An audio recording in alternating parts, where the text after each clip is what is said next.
자, 사람은 누구나 실족할 수 있습니다. 실족 안 해본 경험이 없는 분들이 없어요. 한두 번이 아니고 수많은 실족을 경험하셨을 거예요.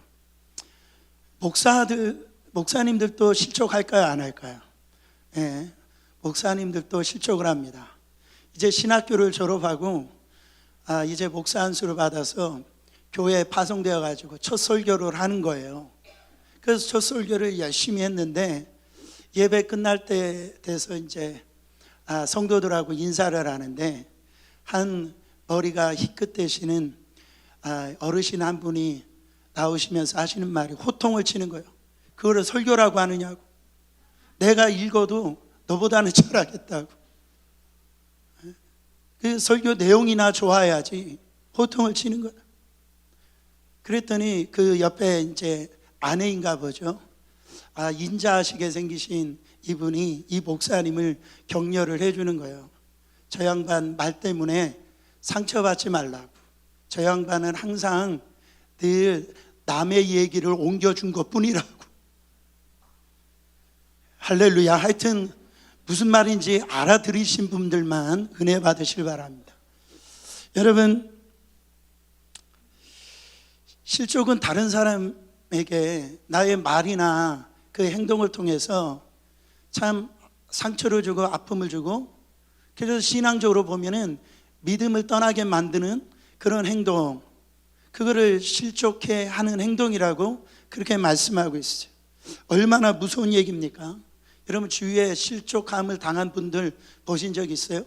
제가 볼 때는 그렇게 감사하고, 어떻게 보면은 정말 이 별거 아닌 부분인데 나는 이렇게 시험 받아가지고 나는 지금 넘어져서 나는 안 돼, 나는 이제 끝난 거야, 그렇게 말하는 분들을 볼 때 얼마나 마음이 아픕니까?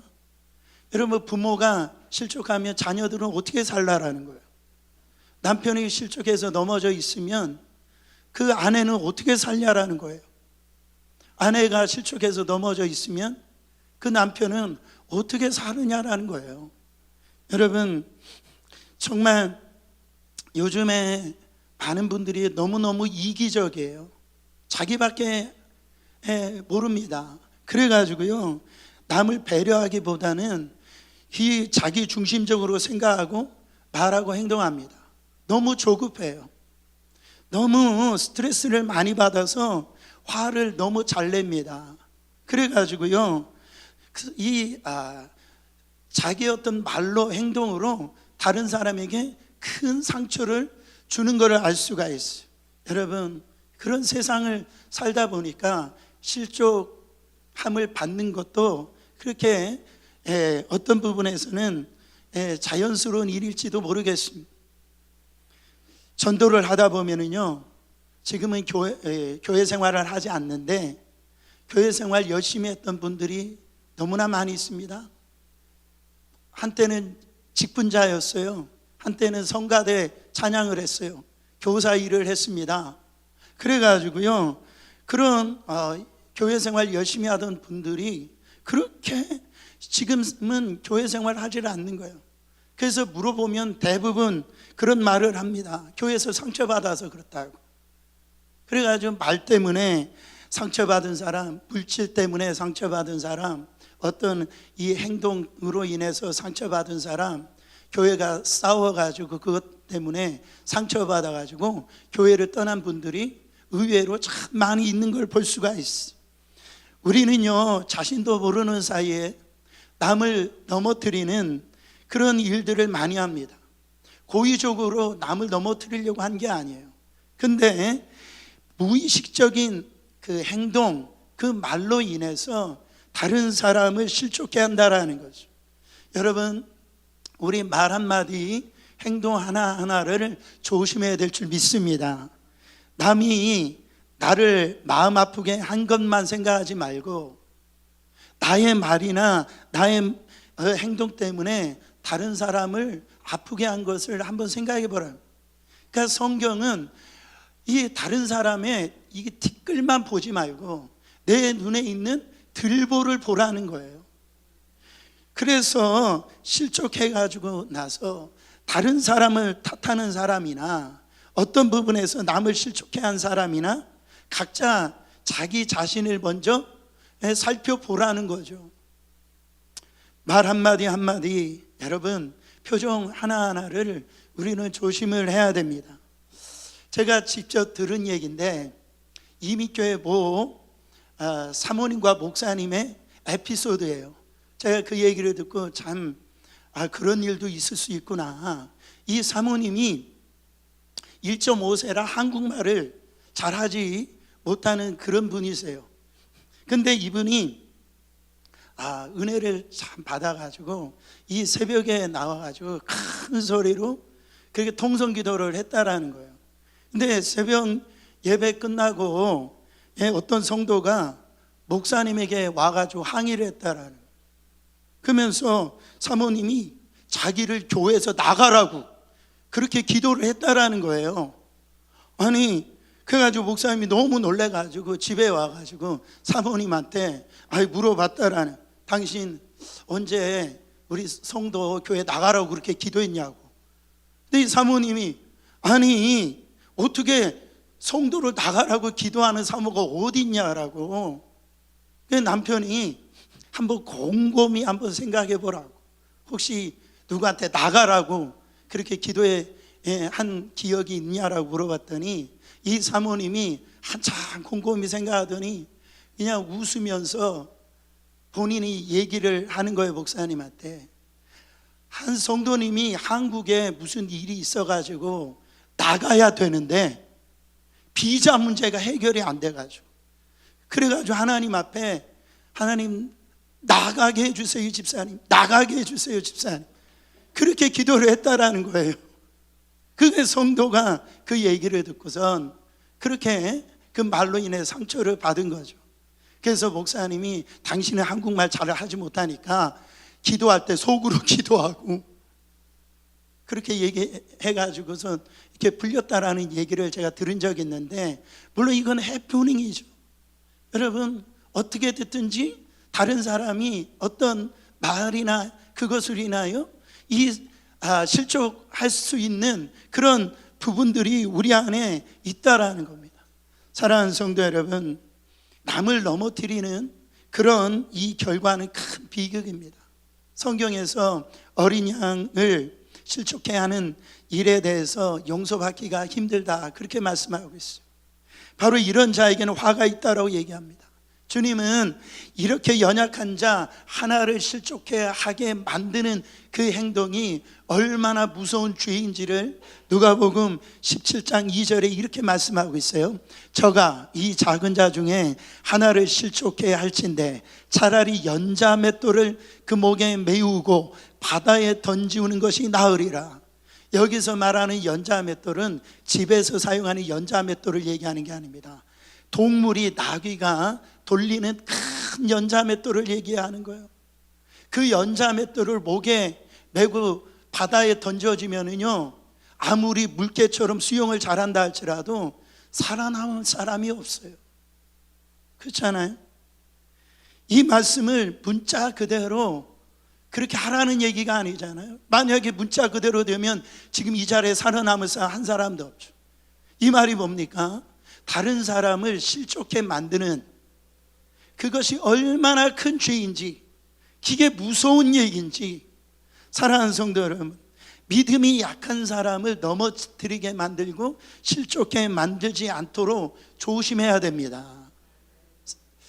사랑하는 성도 여러분, 결국 왜 믿다가 자기가 실족하여서 넘어지는 일이 생길까? 안 그래야 되는데 안 그래야 되는 줄 알아요. 그러면 안 된다라는 걸 알아요. 어떻게 예수 믿다가 세상으로 빠져나가서 그렇게 세상에 나갈 수 있을까? 우리 생각에는 상상할 수도 없는 일이고 그런 일이 있을 수 없는 일이지만 그런 일이 일어난다고요. 바로 여러분, 왜 그런 일이 일어납니까? 따라합니다. 약해서 그렇다. 약해서 그런 거예요. 저도 영적으로 날마다 충만하길 원합니다. 날마다 깊게 들어가길 원해요. 흔들리지 않기 원해요. 근데 항상 그렇지 않은 것을 제 스스로를 봅니다. 그래서 성경은 날마다 성령 충만하라고 그랬어요. 매일매일 성령 충만하라고 그랬어요. 그렇지 않으면 나는 하고 싶지 않은데, 여러분, 그렇지 않으면 영적인 무기력함 가운데 빠져요. 예배 드리고 싶지도 않고 성도들 만나고 싶지도 않고 그냥 알고도요, 이게 무기력감 가운데 이렇게 빠지게 되어진다라. 그 이유가 뭡니까? 다른 게 아니에요. 내가 지금 영이 견고하지 않으니까, 내 영이 지금 강하지 않으니까 그렇게 허약하게 되어진 거예요. 약하게 되어져서 여러분, 그렇게 영적인 무기력감 가운데 빠지게 되는 겁니다. 여러분, 힘이 있어야 일어나죠. 힘이 있어야 이기죠. 사랑하는 성도 여러분, 그 힘 오늘 다시 주님으로부터 다시 받는 시간 되시기를 축원합니다. 성경이 뭐라고 말씀하고 있어요? 애를 가졌는데 지금요, 애를 낳을 때에 힘이 없어서 애를 못 낳는다라는, 바로 이게 이스라엘 상태고 지금 이 시대를 살아가고 있는 신자들의 모습을 얘기를 하고 있는 거예요. 이 시대가 그렇다라는, 하나님도 알아요. 예수님도 알아요. 예배의 능력도 알아요. 기도의 능력도 알아요. 이렇게 살면 안 된다라는 걸 알아요. 알면 뭐예요? 그 힘이 없는 거예요. 거기에서 일어나지 못하고 있는 거예요. 얼마나 가련합니까? 얼마나 불쌍한 얘기예요. 여러분, 이런 영적 무기력에서 탈피하시기를 예수 그리스도 이름으로 축원합니다. 우리는요, 때때로 너무 자신이 있어요. 너무 만만해요. 나는 믿음으로 끝까지 살 것 같고, 나는 항상 성령 충만할 것 같고, 나는 넘어지지 않을 것 같고 그런단 말이에요. 나는 끝까지 실족하지 않을 거야. 사랑하는 성도 여러분, 물론 그러시기를 축원합니다. 그렇게 사시기를 바라요. 그러나 그럴 수 있다라고 생각하지만 우리가 한번 생각해 보면 그렇지 못하는 부분을 너무나 볼 수가 있어요. 여러분, 오늘 말씀에 나타나는 바로 베드로를 우리가 살펴볼 때 그 베드로가 실족해서 넘어지는 걸 볼 수가 있어요. 우리가요, 베드로 이렇게 생각하면 그가 가지고 있는 어떤 그 기질, 그가 가지고 있는 어떤 그 행동 때문에 이 베드로를 우습게 생각하는 경우가 많이 있습니다. 그렇죠? 근데 베드로요, 대단한 사람입니다. 예수님이 내가 너를 사람 낚는 어부로 삼을 거다 하니까 자기의 어떤 가지고 있는 터전을 버리고요, 주님을 쫓은 사람이에요.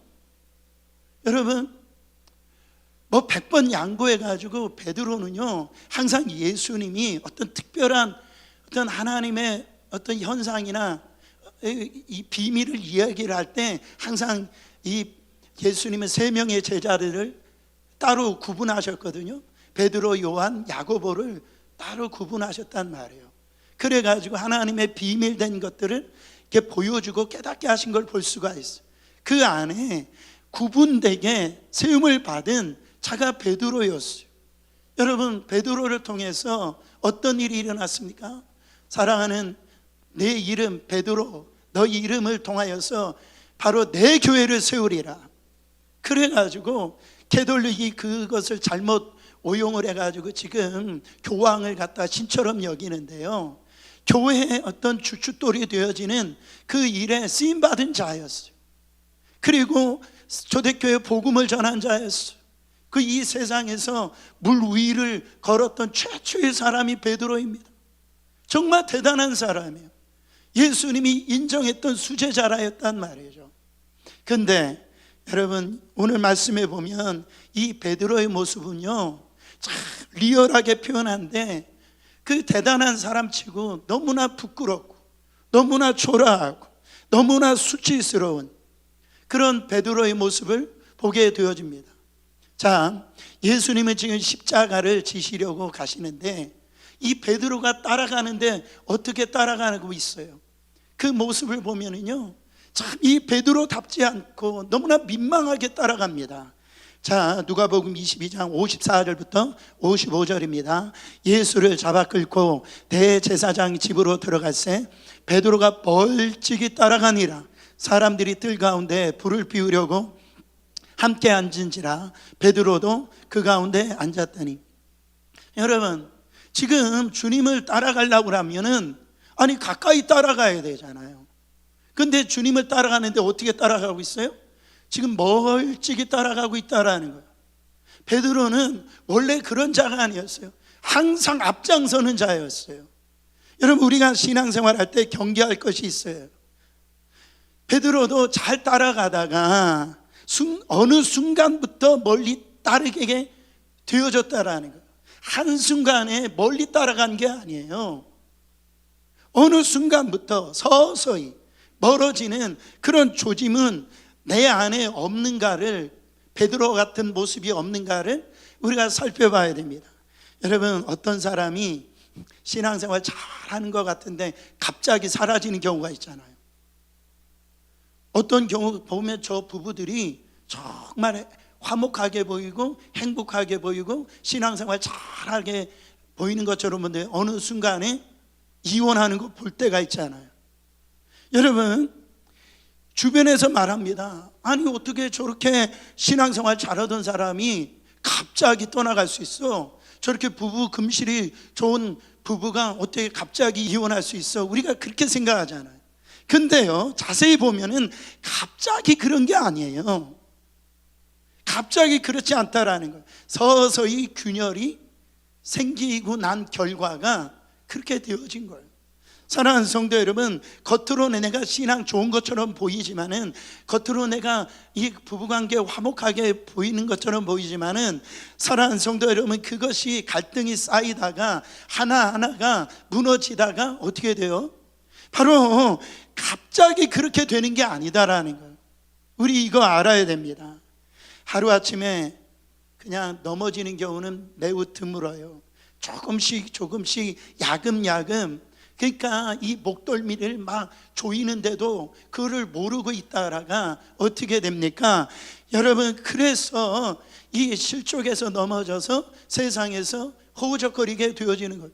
보세요. 주일 한번 과거에는 범하면 아까 영상에 봤던 것처럼 죽는 줄 알았어요. 그래가지고요, 천벌을 받는 줄 알았어요. 하늘에서 막 벼락을 맞는 줄 알았어요. 근데 한번 주일 성소를 안 해봤더니 죽었어요, 안 죽었어요? 괜찮은 거예요? 벼락을 안 맞는 거예요? 여러분, 그것다 보니까 이게 영적인 무감각증에 빠지게 되어지는 거예요. 서서히 믿음이요 급격히 떨어지는 게 아니에요. 한순간에 떨어지는 게 아니에요. 서서히 이 믿음이 떨어지게 되어진다라는, 점점 이 핑계가 되어지고요. 그래서 타협하게 되는 거예요. 내가 11조 하는 사람이 11조 안 하면은 뭔가 우리 집 이상하게 망하는 줄 알았어요. 근데 그렇게 안 하고도 내 삶에 괜찮아요. 그러니까 하나님의 것을 구분하지 않아요. 이게 서서히 그렇게 하다가 결국은 멸망의 길로 가게 되어지는 겁니다. 여러분, 예수님의 수제자 시몬 베드로를 오늘 그게 흔들렸다고 한다면 우리는 말할 필요도 없는 거죠. 저와 여러분들도 말할 필요가 없는 거예요. 사랑하는 성도 여러분, 그 영적 교만함을 가지면 안 돼요. 영적 교만함. 여러분, 내 믿음을 의지하지 마세요. 여러분, 우리는 하나님을 믿는 믿음이지 내가 갖고 있는 믿음을 의지하면 안 되는 거예요. 내가 가지고 있는 믿음을 의지하는 것은 세상의 어떤 그 믿음하고 똑같다라는 거죠. 우리는 하나님을 믿는 거예요.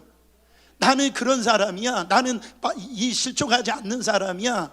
나는 넘어지지 않는 사람이야. 여러분, 주님이 붙들어 주시지 아니하면 아무것도 아닙니다. 사랑하는 성도 여러분, 세상에 믿을 수 없는 게 사람이에요. 또한 세상에 믿지 못하는 게 나라는 거예요. 나를 여러분 믿으세요? 나를 믿을 수가 없는 자를 가지고 우리가 지금 살아가고 있다라는, 그렇게 충만하고 미친 듯이 교회를 섬기고 그렇게 했던 이 예수를 믿었다라고 불붙었던 사람이, 사랑하는 성도는 어떻게 됩니까? 나중에 어느 정도로 살만하니까 여러분 세상 맛에 빠져가지고선 예배를 우선순위 안 하고요, 정말 하나님의 일을 등한시하다가 그것이 서서히 물들리다가 어떻게 돼요? 여러분 침륜에 빠지는 거예요. 이 시대에 여러분 마지막 마귀가 하는 일이 뭡니까? 가치 없는 일, 의미 없는 일. 지난주에 설교했던 것처럼 영적인 분별력이 있어야 돼요. 그래가지고 잘못된 판단을 갖게 해가지고선 여러분 하나님 앞에 우리가 충성스럽게 살아가지 못하도록 만든다라는 거예요. 영적으로 약해지면은요, 힘이 없어지면 우선순위가 바뀌어요. 우선순위가 바뀐다고요. 하나님이 아니에요. 예배가 아니에요. 이유는 얼마든지 있어요. 목사님, 제가 이래서 바쁘고요, 저래서 바쁘고요, 내가 그럴 수밖에 없는 이유가 있어요. 원인이 있어요. 여러분 그게 아니에요. 영이 지금 약해져서 그래요. 지금 내가 약해져서 그래요. 환경이 아니라니까요. 사람이 아니라니까. 그 얘기는 뭐냐면 제가 지금 영적으로 병들어 있어요. 그래서 실종하게 되어지는 겁니다. 여러분이 영적으로 오판하시면 안 돼요. 근데 지금 멀찍이 따라가서 베드로가 그 다음에 어떻게 했습니까? 지금 예수님은 지금 신문 받으시려 가지고 거기까지 지금 안으로 들어갔는데요, 이 베드로는요 그 뜰 안으로 들어가지도 못하고 밖에서 불 쬐고 있는 거예요. 여러분 제가 생각할 때는 불을 그냥 이렇게 아주 쬐는 게 아니라 아마 이렇게 쬐고 있었어요. 이렇게 눈치를 보고서, 곁눈질 보고서. 여러분 이거는 이 곁눈질하면서 뭔가가 아주 눌려있는 모습으로 그렇게 불을 쬐고 있을 거라는 거죠. 얼마나 이 베드로가요 그 모습이 민망합니까? 얼마나 초라해요. 그 다음에 예수님을 모른다라고 부인하는 모습, 더 비굴하죠. 더 지금 부끄러워요. 그런 지금 이 상태에서 예수님을 모른다라고 부인하는 모습을 지금요 굉장히 지금 이 성경에서 보여주고 있는데 아주 부끄러운 모습을 보여주고 있다라는 56절 57절입니다 한 여종이 베드로의 불빛을 향하여 앉은 것을 보고 주목하여 이르되 이 사람도 그와 함께 있었느니라 하니 베드로가 부인하여 이르되 이 여자여 내가 그를 알지 못하노라 하더라. 지금 대단한 사람 앞에서 지금 베드로가 부인하는 게 아닙니다. 한 여종 앞에서, 다른 성경에 보면 계집종이라고 그랬어요. 제사장이 부리고 있는 그 여종인 것 같아요. 뭔가 이 여기에서 너 힘 있는 사람, 아니면 그냥 너 예수 믿는다면 너 오늘 죽일 거야, 그렇게 협박해서 부인해도 창피할 일인데 지금 대단한 사람도 아니고 힘 있는 사람도 아니에요. 그냥 계집종이에요. 계집종이 하는 말에 지금 이 답변하는 모습을 보세요. 얼마나 지금 무너져 있는 이 베드로의 모습을 보고 있냐라는 거예요. 사랑하는 성도 여러분, 더군다나 한 번만 부인했어요? 지금 두 번, 세 번 부인하고 있잖아요. 여러분 한 번은 그럴 수 있다라고 그러죠. 그럴 수, 실수할 수 있다라고 그러죠. 근데 이게 세 번이나 됐으니까 완전 범죄 아니에요? 그렇지 않습니까? 그 모습을 숨길 수가 없다라는 거죠. 여러분 누가복음에는 더군다나 나오지 않지만은 다른 복음서에서 보면 그냥 부인하지 않습니다. 어떻게 부인하냐면은 저주하며 맹세하며, 나 저 예수 몰라. 이 말의 표현이 뭡니까? 예수님을 내가 안다면 나는 하나님 앞에 저주를 받을 거라는 거예요. 나는 만약에 저 예수를 안다면 난 사람도 아니다, 이런 표현을 지금 쓰고 있는 거예요. 여러분 지금 자기 자신의 어떤 인간의 존엄성과 지금 믿음의 이 신앙의 가치를 갖다가 지금 베드로는요 다 잃어버리고 있는 걸 볼 수가 있어요. 사람이 가장 비참해질 때가 있잖아요. 그 비참함은 다른 게 아닙니다. 돈이 없어서 비참해지는 게 아니에요. 뭐가 비참하냐? 인간의 어떤 존엄성, 또 신앙적으로 볼 땐 이 신앙의 이 가치를 갖다가 그것을 갖다가 자기 이익이나 욕심을 위해서 그걸 팔아먹을 때, 그때처럼 추한 게 없어요. 보세요, 우리 주변에 그런 분들이 의외로 참 많이 있습니다. 가룟 유다가 다른 게 아닙니다. 가룟 유다가 예수님을 그 몇 푼 안 되는 돈 때문에 예수님을 팔아먹었다니까. 이 인간의 어떤 존엄성, 어떻게 스승을 팔아먹었어? 이 신앙의 이 가치, 그거를 갖다가 팔아먹어요. 여러분, 우리 주변에 의외로 많이 있어요. 뭐라고? 그 돈을 벌겠다라 해서 나를 한번 믿어도 돼. 나는 거짓말하는 사람이 아니야. 나 교회에서 그래도 장로야. 나는 권사야. 그래가지고요, 그래가지고 돈 떼어먹는 분들이 있어요. 그래가지고 안 갚아요. 여러분, 그게 얼마나 비참한 거예요. 얼마나 추한 겁니까? 지금 베드로가 그러고 있는 거예요. 자기의 어떤 인간의 존엄성이나 신앙의 이 가치를 그냥 팔아먹는 거예요. 사랑하는 성도 여러분, 이런 추한 신앙생활 하지 않기를 바랍니다. 우리 예수 그리스도 그렇게 대접받아야 할 분이 아니다라는 거예요. 그러면 나름대로 그렇게 열심히 있고, 여러분 베드로처럼 수제자 아닙니까?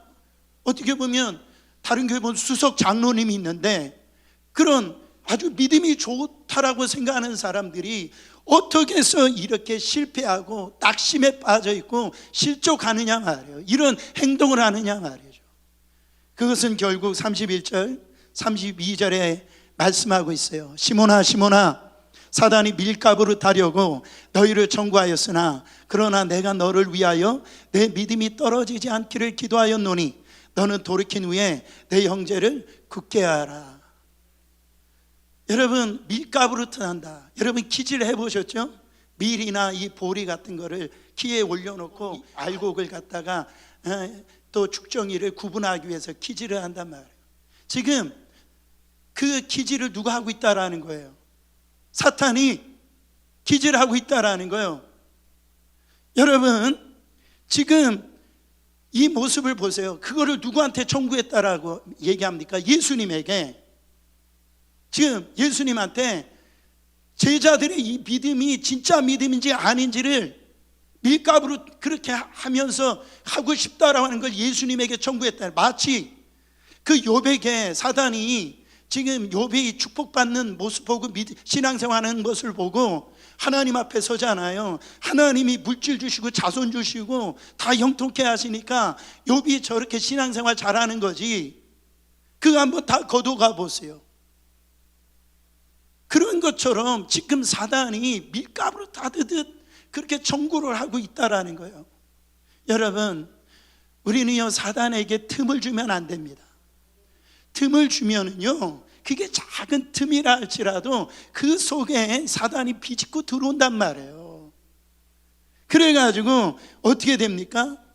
너 갈릴리 사람 아니냐? 너 말하는 거 보니까 갈릴리 말 쓰는데, 그래가지고요, 제가 볼 때는 요 정도요 확실히 모르니까 그렇게 물어본 거예요.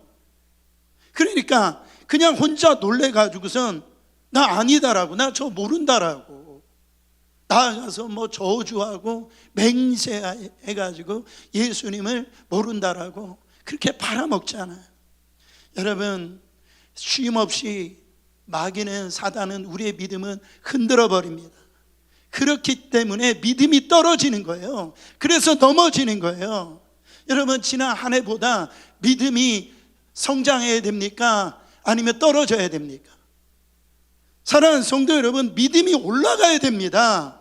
떨어지면 안 되는 거예요. 믿음 현상 유지가 없어요. 현상 유지에 만족하면 안 돼요. 지금 예수님이 뭐라고 말씀합니까? 사단이 그렇게 밀가부르트 타니까 너 지금 믿음 떨어지고 있다라는 거예요. 그래서 너 믿음 떨어지지 않기 위해서 내가 지금 기도하고 있다라는 거죠. 너 믿음 떨어져 가지고 너 주위에 있는 형제들 지금 힘들게 하고 있잖아. 형제들 믿음 떨어지지 않도록 너 굳게 서라고 지금 말씀하고 있다라는 거예요. 여러분, 저는 이 말씀을 묵상하면서 받아야 될 메시지가 뭐냐? 사탄과 마주서는 영성이 필요하다라는 거예요. 제가 고난주간 때 이 말씀을 한번 전한 적이 있었어요. 이 사탄과 마주서는 영성, 죄와 마주서는 영성, 이게 필요하다라는 거예요. 지금 베드로는 그 자리를 피하려고, 어떻게 보면 모면하려고 그렇게 하다가 어떤 현상이 옵니까? 더 비참해지는 거예요. 더 망가지는 거예요. 더 불쌍하게 되어지는 거예요. 그러나 사탄이 공격이 올 때에 그것을 피하지 말고 도망가지 말고 믿음으로 마주서는 영성, 바로 이 영성이, 그게 바로 십자가의 영성이라는 거예요. 예수님이 십자가를 지실 때 여러분 회피하지 않으셨어요. 그 십자가 마주섰다라는 거예요. 그때 사탄 마귀가 패할 수밖에 없었다라는 겁니다. 여러분, 제가 정말 이 사탄과 마주서는 이 영성, 이렇게 하니까 제 속에 좀 이거를 명확하게 우리 성도들에게 좀 알려주고 싶은 그런 마음이 생겼어요. 그래서 제 생각보다 저도 우아한 목사입니다. 제가 말을 쓸 때 이렇게 뭔가 이렇게 거치는 표현 쓰지 않으려고 애를 쓰잖아요. 근데 이 선명함을 위해서 이 사탄과 마주서는 영성을 어떻게 표현하면 좋을까, 이렇게 표현하고 싶더라고요. 한번 따라합니다. 사탄과 맞짱 뜨는 영성. 사탄과 맞짱 뜨는 영성이죠. 덤벼 보라는 거예요. 나를 흔들어 보라는 거예요. 나 흔들리지 않을 거라는 거예요. 나 넘어지지 않을 거라는 거예요. 네가 아무리 나를 밀가부르 흔들어도 나는 무너지지 않는다라는 거예요.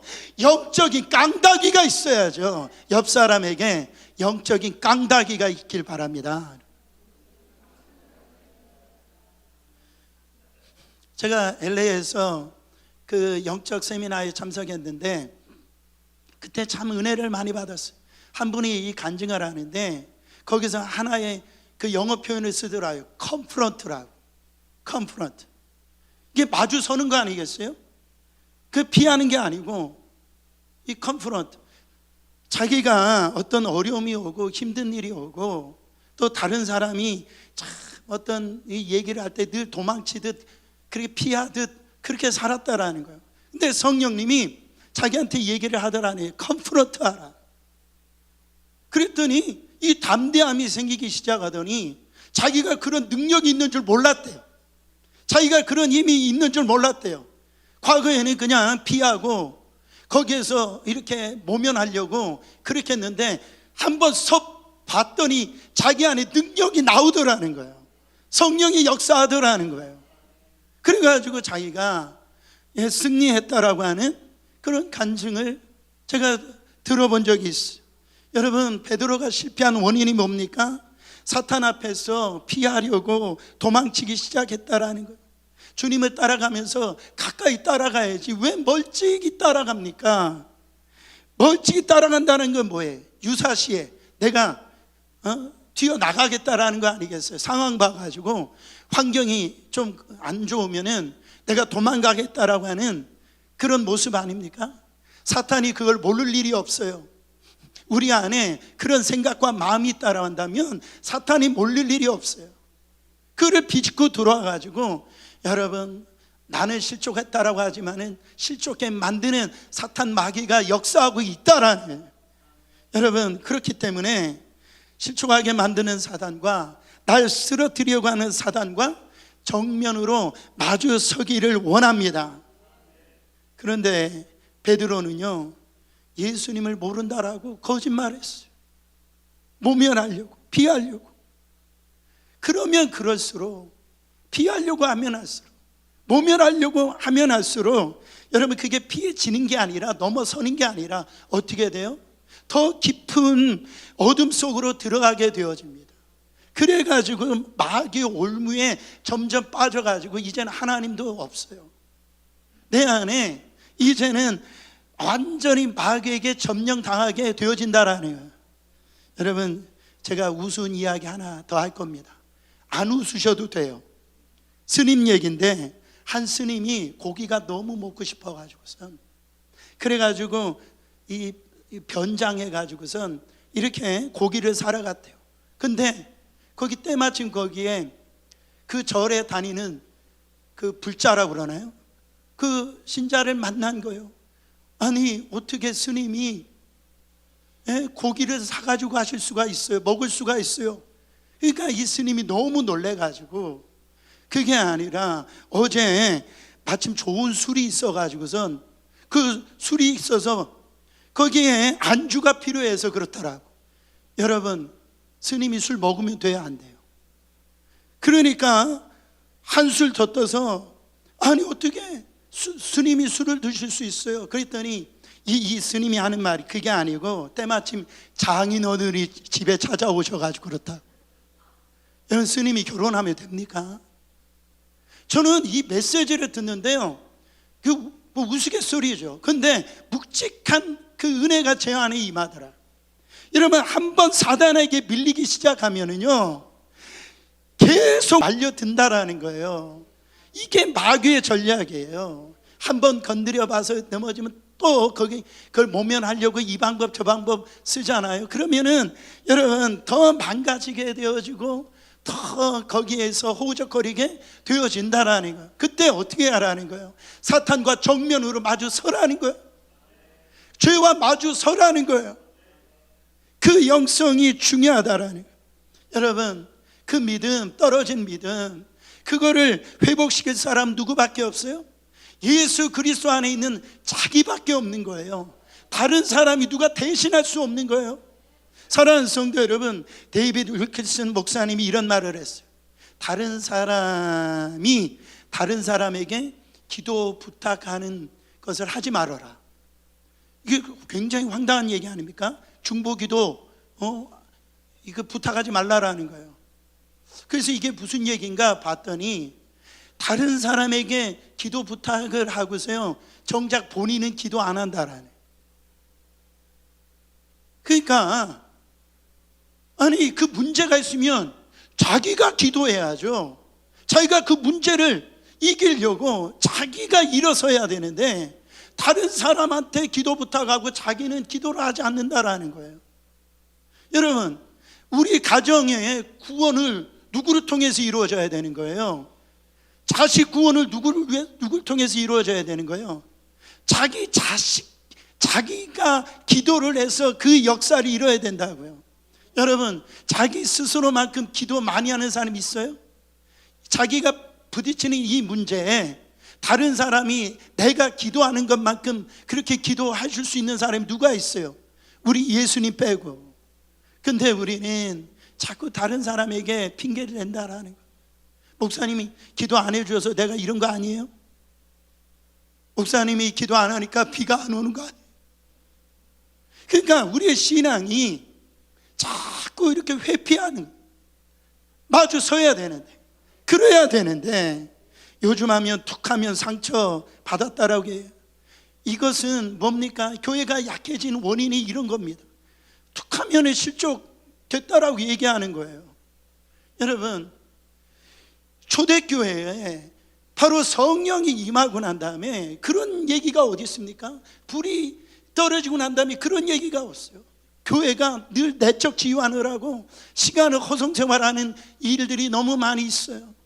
사랑하는 성도 여러분, 주님이 오늘 그렇게 얘기하시는 거예요. 시몬아 시몬아, 너의 믿음 너를 밀가루로 타도록 지금 사탄이 흔들고 있어. 그러나 너의 믿음 떨어지지 않기 위해서 내가 지금 기도하고 있다라는 거예요. 이게 하나님의 뜻이라는 거예요. 여러분, 누가 그리스도의 사랑에서 끊을 수 있으리요? 이 복음 앞에서 바울은요, 자기 일생을 다 이 배설물처럼 버리고 고난이 있고 환난이 있지만 복음 앞에서 그는 비굴하지 않았어요. 담대했다라는 거예요. 사랑하는 성도 여러분, 누가 그리스도의 사랑에서 끊겠습니까? 누가 우리를 정죄할 수 있어요? 그게 가난이나 이 권력자나 힘 있는 자나 핍박이나 이 고난이 우리를 그리스도의 사랑에서 끊을 수 있어요? 끊을 수가 없다라는 거예요. 자꾸 우리가 약하니까 노략질 당하는 겁니다. 약하니까, 영이 약하니까 맞서 대적을 해야 되는데 내가 약한지는 모르고, 내가 지금 병들은지는 모르고 자꾸 원인을 다른 데서 찾고 있다라는 거예요. 주님이 뭐라고 말씀하십니까? 내가 너에게 영권 주었다라는 거예요. 내가 너를 만들 때 나의 형상으로 만들어서 이 세상을 정복하고 다스리고 통치하라고 내가 너를 세워주셨어. 내가 너에게 성령 부어준 거 바로 그 성령의 힘과 능력으로 주저앉으라고 준 게 아니야, 일어서라고 준 거야. 자꾸 왜 사탄에게 지금 그 속에서 지금 넘어지고 있냐라는 거예요. 사랑하는 성도 여러분, 오늘 이 영적인 물줄기를 한번 우리가 바꿔야 됩니다. 이 영적인 거는요, 줄다리기를 하는 거예요. 줄다리기를 한 번은 내가 이거를 갖다 끌어와야 되는, 영적인 물꼬를 갖다가 돌려놔야 되는 거예요. 그거를 하기 위해서는 뭘 해야 됩니까? 기도하셔야 돼요. 오늘 기도로 주님이 정말로 주시는 이 모든 환경 속에서 우리는 다시 일어날 수가 있어요. 하나님의 그 은혜가, 하나님의 역사가, 하나님의 능력이 여러분이 있는 자리에서 지금 실족하지 마시고 다시 일어나는 놀라운 역사 일어나기를 축원합니다, 여러분.